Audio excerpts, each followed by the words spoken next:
Yo, ako nga pala si BON at welcome po sa BON Rap Song Challenge 2024. Sa wakas ay i-anunsyo na po natin kung sino-sino nga ba ang nanalo at pumasok sa top 5 ng ating mga kurado. At pasensya na nga pala kung medyo natagalan ang resulta dahil talagang nahirapan po ng gusto ang ating mga judges sa pagpili dahil sobrang gagaling naman talaga. Kaya ngayon pa lang kino-congrats ko na kayo lahat ng mga sumali dito. Talagang pinahirapan nyo ng gusto yung mga judges natin. Talagang sinuyod nila mabuti lahat ng pwede nilang masilip para malaman nila kung sino ba ang ipapasok nila sa top 5 nila. At imbis na top 3 lang, ginawa na nga nating 5 ang mananalo dito sa BON Rap Song Challenge. At bago ko po ipagpatuloy, gusto ko lang din po kunin ng pagkakataon na to upang muling pasalamatan ang lahat-lahat ng lumahok, nagbigay ng suporta, oras, panahon, at lalong-lalo na sa mga judges at sponsors natin. Maraming salamat po sa inyo. Kundi dahil sa inyo ay hindi ko po maisa sa katuparan ang patimpala ko na ito. At eto na, hindi ko na patatagalin pa. Panuurin po muna natin ang video ng ating mga hurado at dito malalaman natin kung sino nga ba ang pumasok sa top 5 nila. At kung sino ang top 1 nila ay yon ang nakakuha ng pinakamataas na score. Kaya ito na, ibibigay ko na sa inyo ang ating judge number 1, Eugene Mapor at Peter Paul Mapor ng TPC Studio. Pasok! BON Rap Song Challenge 2024 Part 2. By the way, nandito nga pala tayo sa TPC Studio. And isang mabilisang video lamang to. At this time around, i-release lang natin yung ating judging point or judging system na sinasabi kung paano natin binigyan ng resulta or kung paano natin nakita, nadinig, overall judgment ng lahat ng mga sumali, challenger. And of course, I just wanted to shout out lahat ng mga sponsor para sa challenge na to. And of course, kudos para kay Mr. BON para matuloy o maganap itong parating na finals ng BON Rap Challenge. And by the way, this is Eugene Alvarez Mapor. I'm actually one of the judges. And I'm your co-host, Peter Paul Mapor. And we are the Filipino Horns. Yan, syempre, ilalahad na natin yung ating top 5 kasi top 5 yung hinihingi sa atin ni Mr. BON para i-judge yung ating mga contestant. Dahil masyado marami yung mga contestant, napilitan tayo na mag-add pa instead of just top 3 lang. Ginawa natin tong top 5. Tapos gusto ko na rin sabihin na magbibigay tayo ng opportunity sa mananalo na makapag-record dito sa studio. Ayan, siguro bigyan na natin ng ating mabilisang reaction. For me, ang aking number 5 based on our list na pinanood nga natin. Kanina yung overall review na lahat ng mga nag-participate dito sa challenge na to. By the way, maraming salamat and congratulations to all of you, to all those who participate. Sila magagaling, no? Yeah, ibang klase yung mga performance. Napakahirap talagang himayin. Kahit ako, pinapanood kita kung paano mo reviewin yung video, talagang madugo. At hindi basta-basta kasi sa sobrang daming nakilahok, talagang napakahirap i-judge or maging isa sa mga judge nito. Talikuran. Siyempre. Tsaka yung nilapag nila sa table, yung kanilang kinontribute, especially sa challenge na to, hindi biro. Sir, I'm agree with that. At talagang kita natin sa mga past few days na nag-review tayo kala Bon sa studio ni Bon. Talagang super ang gagaling talaga ng mga to. Based on my top 5 list, drum roll please. Contestant number 24, Mr. Asif. Kasi on point yung ginawa niya. Napakaganda yung pagkaka-relate niya doon sa topic na ibinigay natin, which is yung kalayaan. Hindi siya bumitaw hanggang huli. Tsaka yung hype niya using his aggressive style. Napakaganda para sa akin. Yun nga rin ang napansin ko, yung pagiging agresibo pala paminsan-minsan, napakagandang gamitin. Lalo na sa ganitong kind of i-express mo yung sarili mo. Mismo. And our top 4 on our list, contestant number 33, si Ed C. Ayan, overall catchy yung ginawa niya. In fairness, napakahusay mo tol, ibang klase ka. Dahil pinakita mo sa amin o pinaramdam mo sa amin through your music sa obra niya na makakasabay kayo. Meron tong last song syndrome na tinatawag o yung LSS. Kudos sa'yo, Ed C. Ayan, napakagaling ng mga contestant natin. Painit ng painit to. Our top 3 sa ating list, contestant number 22. Yes, sir. Si Mr. MC Dent. Gustong-gusto ko sa kanya yung smooth. Ang galing ng pagkakalapat ng delivery niya. Tapos gumagamit siya rito ng mga hook. Kung saan mahuhook up ka doon sa mga using niya ng keywords. Dahil nalalaro niyang maigi yung kanyang tempo, which is nag-iiba-iba siya ng metronome sa paggamit ng kanyang obra. You are highly appreciated this time na nakapasok ka sa aming top 5 na napakahusay. Ibang klase ka, tol. Congratulations, mabuhay ka, tol. Hindi lang para sa iyo, kundi sa lahat ng sumali sa Patimpalak na to. Dahil napatunayan nyo sa amin na ibang klase yung pagiging kalidad ng inyong talent. Talagang mga tiga-libre, ang mga tiga-Cavite. And second on our top 5 list goes to contestant number 32, Mr. Debues. And gusto ko yung voice quality niya. Yeah. Once na pinlay mo yung music, makikita mo yung quality ng tunog ng boses niya. Kalidad eh. Para sa akin, overall, napakaganda rin na meron kang quality voice. Primera klase na kauna-unahang titingnan ng judges is sa quality ng yung boses. Dahil yun yung nagdadala. We deliver our writing style, our technique through our voice. That is our best weapon in this kind of competition. Dynamics, yung quality ng boses na pinakita niya sa atin dito. Plus yung kanyang playing voice, nalalaro-laro niya rin. Using keywords, of course, meron din siya niyan. Tapos yung effort niya sa music video.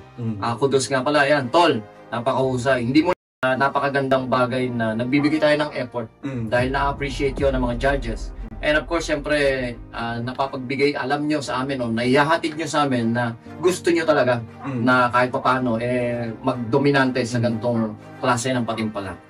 That's all. And our last but not the least, our top 1 on this competition goes to contestant number 29, Mr. BJ Escudero. And ang pinakagusto ko sa kanya, overall writing style. Lyrical wise niya, delivery wise, 100%. Capability, napakagaling. Talaga mararamdaman mo yung artist chemistry na nasa kanya. Kung overall, kung paano niya i-deliver yung kanta. Kaya ito nag-superior based on my judgment sa competition na to. Kaya siya yung naging numero 1 dahil yung kanyang capability ng paggamit niya ng overall music, hindi lamang sa pagiging catchy, hindi lamang sa paggamit ng sulat, hindi lamang sa dikit doon sa ating team ng kantang to, which is yung Kalayaan. Kung hindi yung overall na mararamdaman mo pag napapakinggan mo yung music. Dahil doon ibine-base lahat ng judging point system. Kung paano natin papakinggan nang hindi natin nakikita yung pinaka-artist. Kahit na ipikit mo yung mata mo, alam mo na artist yung kumakanta o nararamdaman mo sa chemistry ng music na itong kantang to, kalidad. So, this will be my primera klase kung pag-uusapan natin yung gantong klase ng competition. Na-i-deliver niya sa atin at naparating niya sa atin yung tamang lapat ng musika.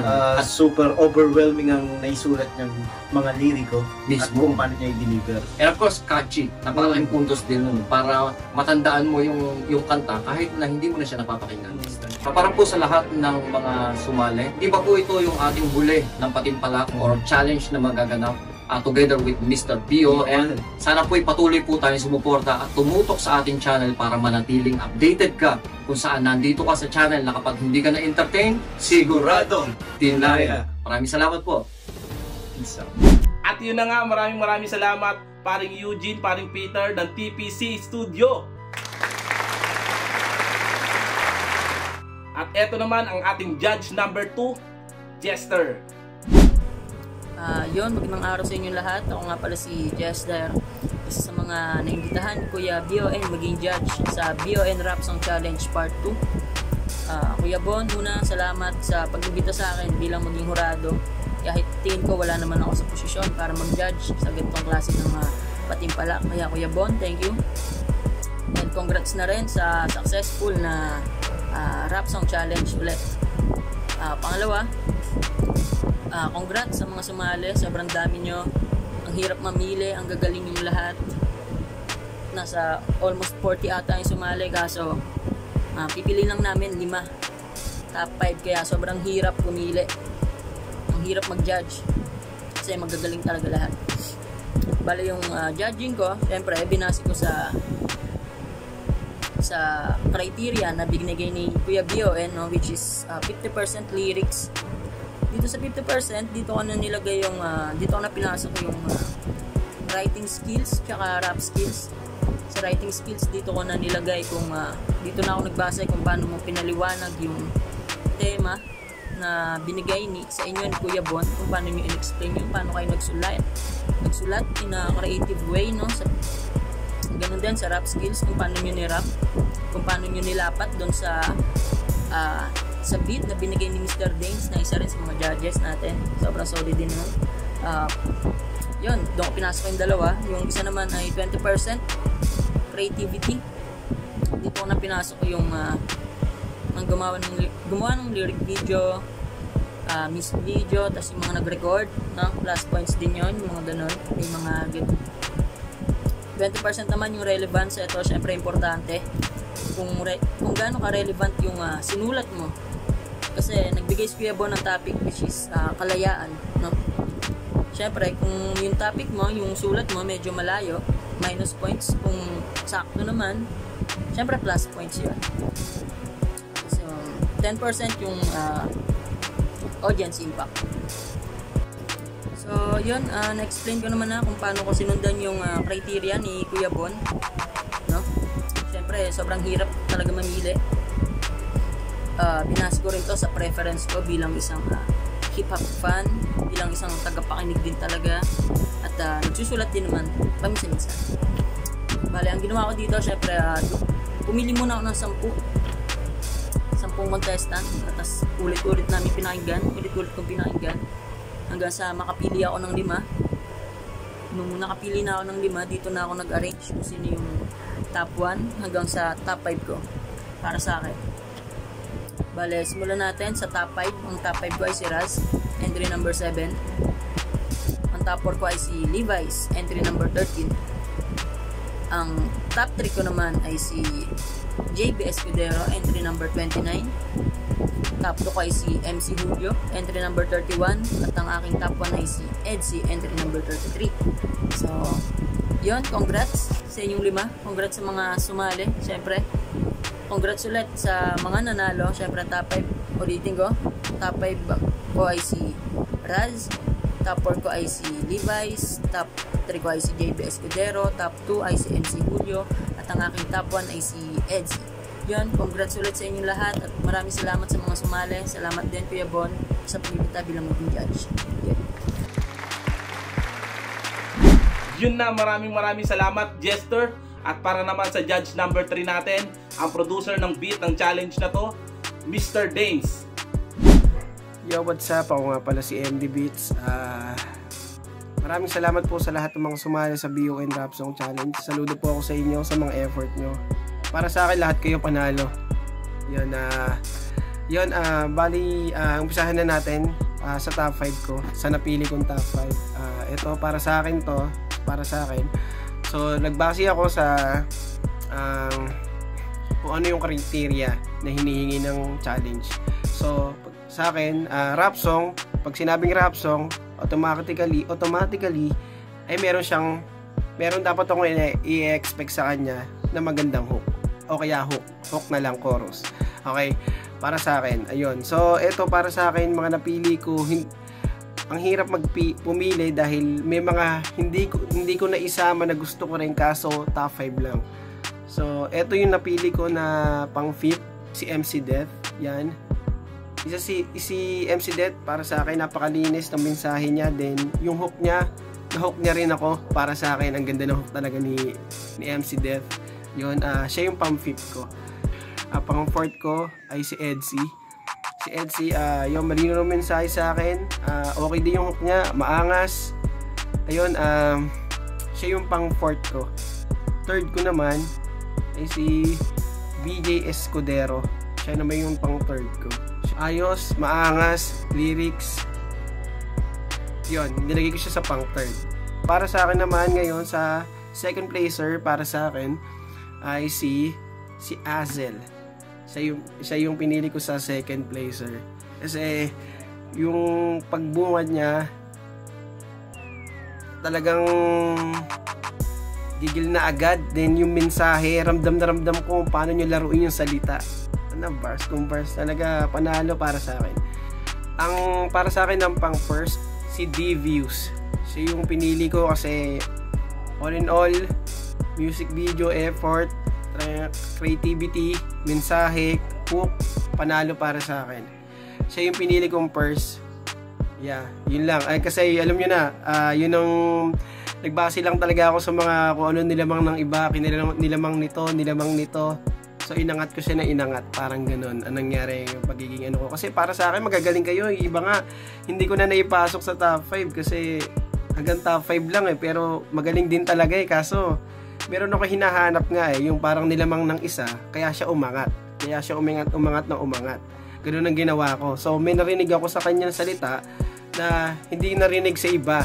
Na ngayon ko lang din na iba narinig kung paano, tsaka yung mga pagko-construct nila na doon ko lang narinig yung mga gano'n. Doon ako nagbase. Kasi lahat naman magagaling Maraming salamat sa lahat ng mga sumali sa BON Rap Song Challenge. Peace out.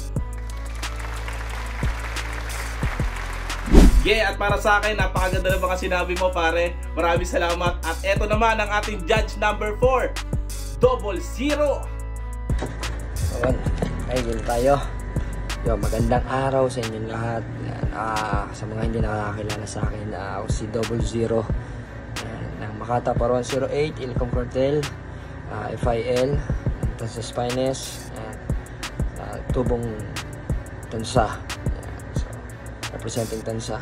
So, congratulations na agad sa lahat ng sumali sa BON Rap Challenge. Ni Paring Bon. So, napakahirap ng pinagdaanan namin dahil kung tutuusin talagang kung maaari lang na pagdesisyonan at ipag-judge natin ng mas mabilis yan at mabilis para malaman nyo na kung sino talaga yung nanalo dito sa challenge na to, diba? Pero hindi pwedeng ganun kasi talagang bubusisiin natin, talagang alamin natin kasi alam nyo naman na may criteria sa lyrics, on flow, diba? Kung paano nyo lamunin talaga yung beat. So lahat magagaling, lahat, kasi iba na rin yung dedikado. Kasi kung dedikado ka talaga sa ginagawa mo at makakagawa ka ng ganito, lalo na sa challenge. So kino-congrats ko lahat kayo sa lahat ng sumali sa Parap Challenge ni Paring Bon 2024. So kino-congrats ko kayong lahat, gagaling nyo. So kung maaari nga lang na manalo kayo lahat, kasi talagang iba pa rin talaga yung may puso ka pagdating sa mga gantong pa-challenge. So dito na tayo sa top 5. So ang top 5 ko, hindi ko na i-explain kung paano ko sila naging top 5, diba? So sinasabi ko nga sa inyo, nagla-live kami, dapat pinapanood nyo yung mga nag-challenge din at yung mga nagiging kalaban nyo, diba? Sa mga nagpapasa kay Paring Bon, yan, pinapanood nyo sila para makatanggap at magkaroon din tayo ng idea at makakuha din tayo ng technique kung paano nila nagagawa yung mga ganong format o estilo. Ganun, diba? Ang top 5 ko ay si Russ, Challenger number 7. Ang top 4 ko ay si MC Det, number 22. Ang top 3 ko ay si Batang, number 5. Ang number 2 ko ay si Debius, top 2. Ang top 1 ko ay si number 33, Edsy. Mabuhay kayo. Sana magkasama-sama pa tayo at alam ko hindi ito ang huli. So sa susunod, sana makasama namin kayo lahat sana matuloy sa gagawin nating all-star. Yan. So maraming salamat sa inyo. Mabuhay kayong lahat. 00.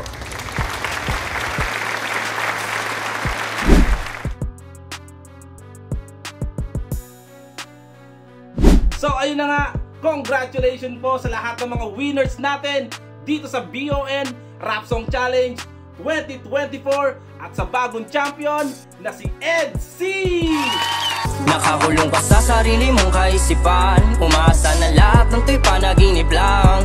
Nananalig sumangayon ang ihip ng hangin, ngunit malabo kaya palaging tanong, ano ang kalayaan para sa'yo? Kung ang kulungan at sa labas ay parehong pasakit, ano ang kalayaan para sa'yo? Mukhang mas malaya pa pag nakabaon sa ilalim. Ano ang kalayaan para sa'yo? Hinahabol mo ba na kamatayan pagkaabo? Umaasang makalabas sa kalagayan na to, at naniniwala sa talata na malaya ako. At syempre, congratulations din sa ating second placer na si Debius, sa third placer natin na si BJ Escudero, sa fourth placer natin na si MC Deck, at sa top 5 natin na si Asel. Lahat sila ay makakatanggap ng cash prize, certificate, free beats galing sa MD Beats, free recording at interview podcast ng TPC Studio, at syempre ng mga merch galing sa ating mga sponsors. Palakpakan naman natin ulit lahat ng mga nanalo. Congratulations ulit. At syempre para sa akin, lahat kayo panalo. Sana kahit papano ay nakatulong po itong pa-challenge ko na to na mapalawak ang inyong karanasan dito sa larangan ng musika. Muli maraming salamat po sa oras na nilaan nyo para dito at sa pagbabahagi ng inyong talento. Hangad ko po na mapagtagumpayan po natin lahat ang ating mga pangarap. Kaya tuloy-tuloy lang mga kapatid, walang susuko.